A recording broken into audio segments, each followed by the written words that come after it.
Okay, guys, in this episode, I'm going to talk about artificial intelligence. Is it going to replace humanity? Are we all going to die? And when we die, where do we go? No, but I do talk about AI. I talk about some takes from Naval, Peter Thiel. I talk a little bit about what is intelligence. Do we know what it is? So sit down and take a listen. Also, follow me at my website, tstuch.com, tstuch.com. Follow me on follow me on YouTube, Taylor Stutch, Taylor space Stutch, Stuch. Lots of good content on there. Follow me on Twitter, tstutch1. Email me, tabradio1 at gmail.com. Enjoy the episode.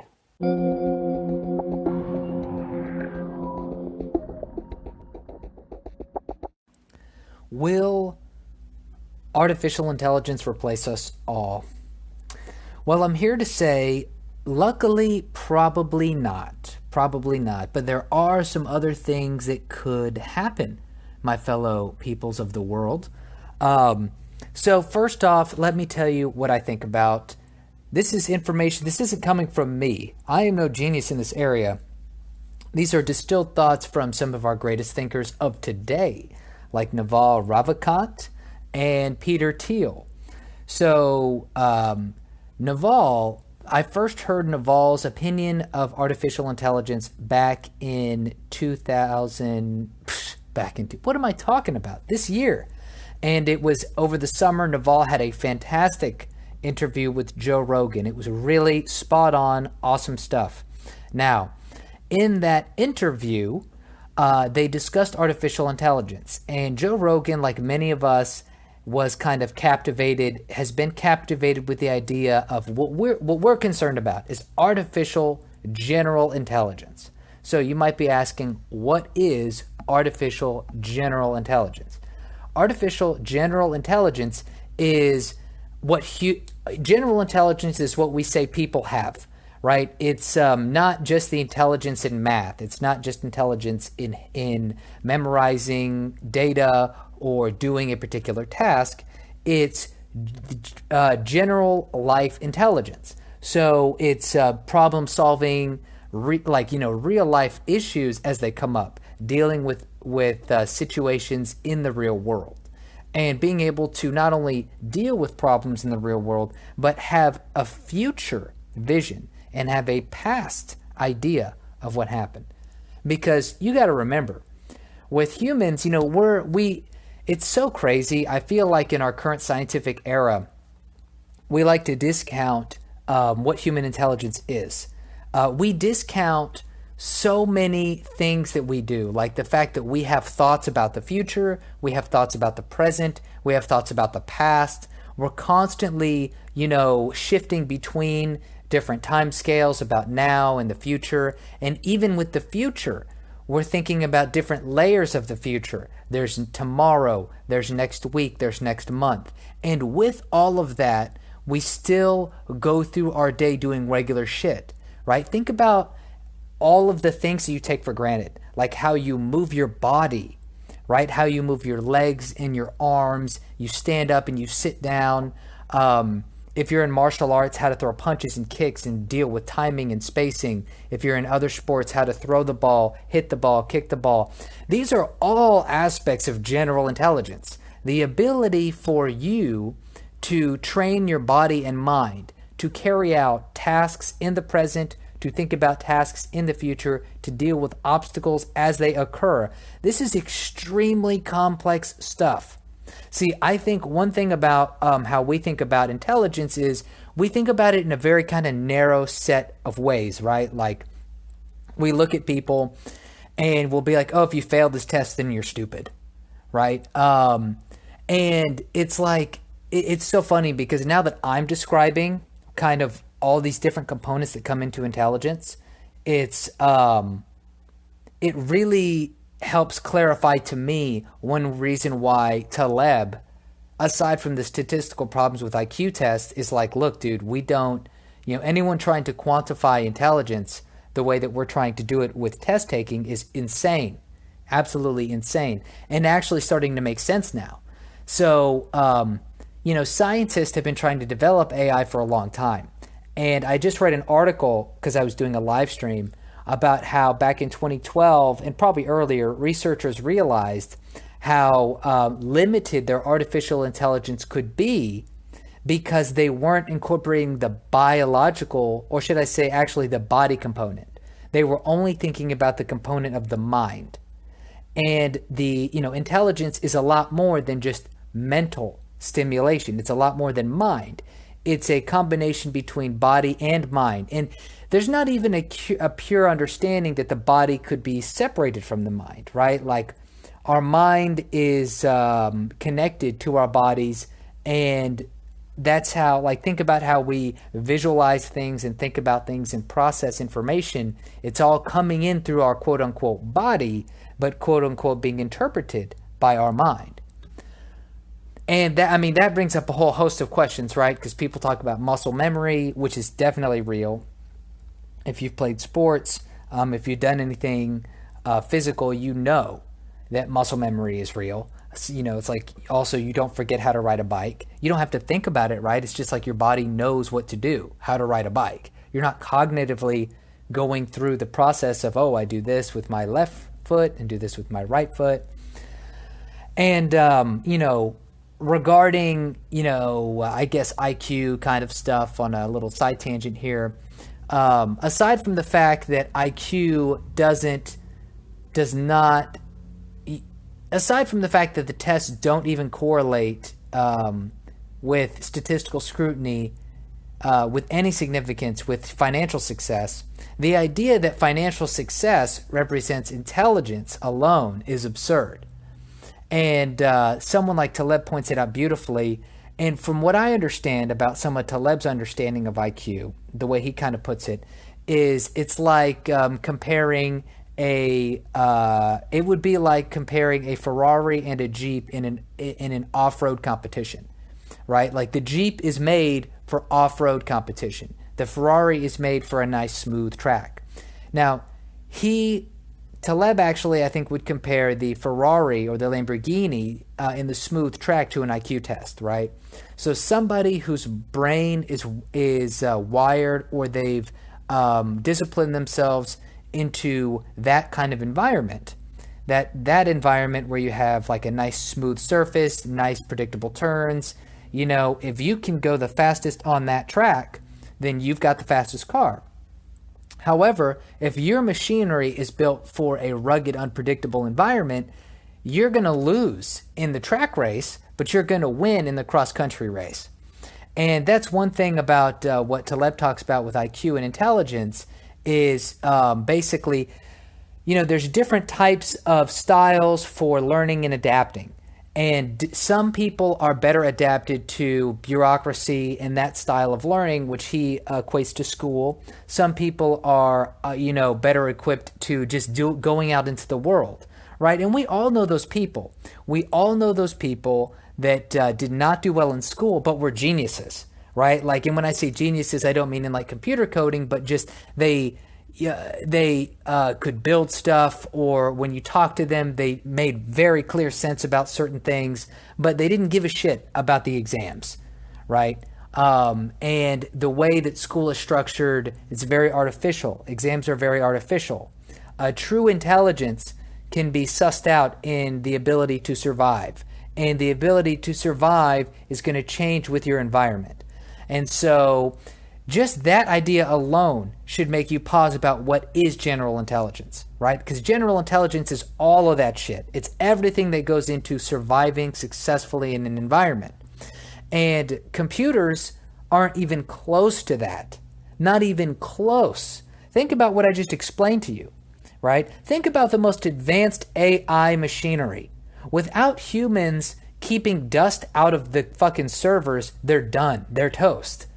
So what kind of smart technology is that? What kind of intelligence is that if it gets a little too hot, it's just going to melt? If it gets a little too cold, something might not work. If it gets too dusty, it's just done. And there's nothing a computer system can do to maintain itself that I know of. But that's only part of it. So one issue with artificial intelligence is we don't even know what intelligence truly is. And what Naval said Naval described that well, that we are way far from artificial general intelligence. And Weinstein and Thiel and Naval have all three expressed that, look, when it comes to general intelligence, artificial general intelligence, we do not have to worry about that. What people are more concerned about in the short term are things like computers being able to do tasks that people would do, such as like calculations, right? Or maybe moving heavy objects or moving something from A to B, or, being able to process listening information and feed you results, stuff like that. Very specifically geared tasks, but not heavy survival-based intelligence. They don't have that. And part of the problem with that is that our intelligence, our ability to survive and deal with the world, we use our bodies and our minds together. And what was interesting, and we're constantly processing information. And I really liked one thing that Peter Thiel pointed out in his book, 0 to 1. He said, look, our most advanced computers, we're proud of the fact that our advanced computers can sort out certain images like a cat. We're like super happy. But that ability to find a cat in an image, like a 4-year-old can do, no problem. Like with better accuracy than our advanced computers, right? And that was actually what somebody brought up about the quantum thing. We had a quantum situation, and there's more to that. The quantum computer didn't do what you might have thought it did. But in order to hear that, we're going to go to a sponsor first, and we'll be right back. Hey guys, have you heard about Anchor? You probably have. In fact, you may have heard about it just before you're hearing about it now. But I want to tell you guys, I have been using Anchor to make my podcast for a little while now, and I really like it. They have lots of different things we can do. So what is it exactly? What do they provide? Well, for one, obviously it's free. They have a creation tool that allows you to record and edit your podcast right from your phone or computer. I've had to use this multiple times. You make a podcast, you want to edit some stuff out, you can use their tool directly from the app or in the computer. And Anchor will distribute your podcast for you, so it can be heard on Spotify, Apple Podcasts, and many other platforms. This is one of the best things that I like about Anchor, is that they automatically distribute your podcast to different platforms all over the internet. So download the free Anchor app or go to anchor.fm to get started. So let's talk about quantum computing for a second here. Google, this is something that came out last month. So Google said it achieved a breakthrough in quantum computing, saying an experimental quantum processor has completed a calculation in just a few minutes that would take a traditional computer thousands of years. The findings published Wednesday in the scientific journal Nature show that quantum speedup is achievable in a real-world system and is not precluded by any hidden laws. So it says quantum computing is a nascent and somewhat bewildering tech for vastly sped up information processing. It should be able to revolutionize how fast computers can do computing. There's a lot more to it than that. Anyway, so here's the deal, guys. Here's the deal. So when I said earlier how computers, like really smart computers, can detect like what a cat is, well, what Peter Thiel brought that up, right? Now, the thing about quantum computing is that the quantum computing that Google claimed to do was one specific calculation. So they were able to get they did some calculation. It was just one calculation. We're not talking about quantum computing, like it's not going to come out tomorrow where they're running, quantum computing computers that are doing what we do every day, but like 1,000,000 times faster. Like that's not what's going on. They were able to build a computer or building a system that was able to solve a specific calculation really, really fast. And that was it. Now, that's really impressive. That being said, IBM said that the fastest computer in the world can actually do that in 2.5 days. So it wasn't the jump that Google claimed, according to a leaked paper. But that's what they said was going on.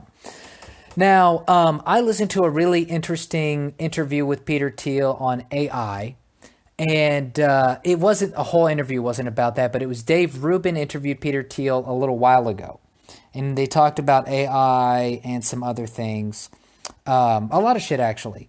And Peter Thiel made a distinction that AI is going to be would be used for basically the future.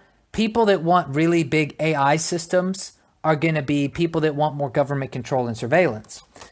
And the other day in New York Times, a couple months ago in the New York Times, Peter Thiel wrote an article called Good for Google, Bad for America. At its core, artificial intelligence is a military technology. Why is the company sharing it with a rival? So this came out about probably around the time that people were going after Google for working with the Chinese about their AI programs. So he writes, a Manhattan Project for Artificial Intelligence is how Demi Hassabi, the founder of DeepMind, described his company in 2010. So Peter says when he was an investor, he thought it was being overblown. Now, almost a decade later, DeepMind is the crown jewel of Google's AI effort. It has been the object of intense fascination in East Asia, especially since March 2016, when its AlphaGo software project beat Lee Sedol, a champion of the ancient strategic board game. So I remember this. In 2016, a software program was able to beat a guy, the world's best player in a game called, in Chinese, I think it's called like Wei Qi, but it's called Go in English. It's, I think, more popular probably in Japan now. I could be wrong. And it's a type of chess where you have black and white pebbles. There's a big board of array. Basically, it was impossible for a computer to beat a human until a few years ago because the options, the potential options that could be taken were so high. So because of that, a computer was not able to deal with and make a decision because it was too busy calculating all the potentialities and there was too many things to calculate. So Thiel continues, such feats notwithstanding, DeepMind, having now gone on 3 times longer than the original Manhattan Project, is not clearly any closer to its core goal of creating an artificial general intelligence that rivals or replaces humanity. But it finally became clear that, as with nuclear fission before it, the first users of the machine learning tools being created today will be generals rather than board game strategists. AI is a military technology. Forget the sci-fi fantasy. What is powerful about actually existing AI is its applications to relatively mundane tasks like computer vision and data analysis. Though less uncanny than Frankenstein's monster, these tools are nevertheless valuable to any army. To gain an intelligence advantage, for example, or to penetrate defenses in a relatively new theater of cyber warfare, where we are already living amid the equivalent of a multinational shooting war. He says, no doubt machine learning tools have civilian uses too. AI is a good example of a dual-use tech. But that common sense understanding of AI's ambiguity has been strangely missing from the narrative that pits a monolithic AI against all of humanity. AI's military power is the simple reason that recent behavior of America's leading software company, Google, starting an AI lab in China while ending an AI contract with the Pentagon is shocking. As President Barack Obama's Defense Secretary Ash Carter pointed out last month, if you're working in China, you don't know whether you're working on a project for the military or not. Yes, good point.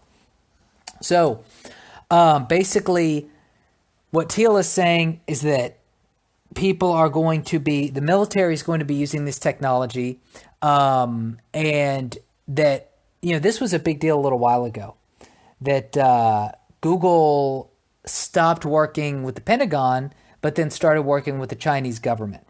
So that's definitely a problem.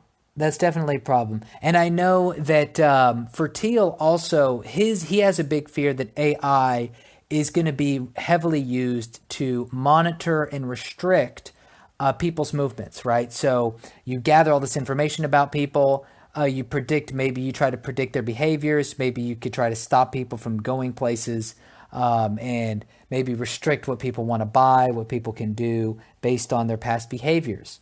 So it's dangerous potential tech here. And What's interesting is I listened to a really good podcast on Off the Chain with Anthony Pompliano, and they were talking about how with the new blockchain technology, you'll be the thing is apparently AI and blockchain technology can go together because you can automate tasks across the blockchain using AI technology. Whereas now, I'm not exactly sure how it works, but I'm in favor of blockchain and crypto and all that stuff because it decentralizes control. But then also, it seems like with blockchain, that your data never goes away ever. And it's stored across multiple areas, not just in one database or one data service. So, a lot to take in. But that's all I got to say for today. And if you guys have any questions, you can email me at tayradio1@gmail.com. You can follow my website, tstuch at tstuch.com, tstuch.com. You can follow me on Twitter at tstuch1. Subscribe to my YouTube at Taylor Stutch, Taylor space Stutch, Stuch. That is it. Thank you. Have a great day.